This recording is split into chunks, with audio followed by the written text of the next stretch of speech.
ওয়ার্ডের পেজ সেটআপটা আপনারা কীভাবে করবেন? আমরা তো কম্পিউটারে অনেক সময় করি, কিন্তু মোবাইলে যদি আপনি সফটওয়্যারটা ব্যবহার করেন, মোবাইলের মাধ্যমে ওয়ার্ডের কাজ করতে গেলে সেখানে আপনি কীভাবে পেজ সেটআপটা করবেন, এটা করার জন্য যে নিচের যে মেনু বারটা আছে, এখান থেকে যে হোম দেখছেন, এখানে টাচ করলে এদিকে দেখবেন এই যে কিছু ফাংশন বেরোচ্ছে, এখান থেকে আপনি লেআউটে চলে যাবেন। লেআউটে চলে আসলে এখানে আপনি যে মার্জিন দেখতে পাবেন, এখান থেকে মার্জিন আপনি কমিয়ে বাড়িয়ে নিতে পারেন।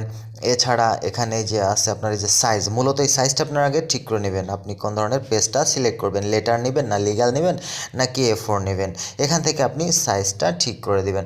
তারপরে সেই সাইজের মধ্যে আরও আপনি মার্জিনে গিয়ে এখান থেকে কিন্তু আপনার মার্জিনটা কমিয়ে বাড়িয়ে নিতে পারেন। এছাড়া আর একটা যেটা হচ্ছে সেটা হচ্ছে ওরিয়েন্টেশন। ওরিয়েন্টেশনটা কি? ওরিয়েন্টেশনটা হচ্ছে পেজ ওই যে আড়াআড়ি বা হচ্ছে কাড়াকাড়ি। ওরিয়েন্টেশন এখানে আপনি পাবেন হচ্ছে ল্যান্ডস্কেপ। ল্যান্ডস্কেপটা হচ্ছে যে আড়াআড়ি এদিকে, আর সোজাসুজি যেটা সেটা হচ্ছে আপনার পোর্ট্রেট।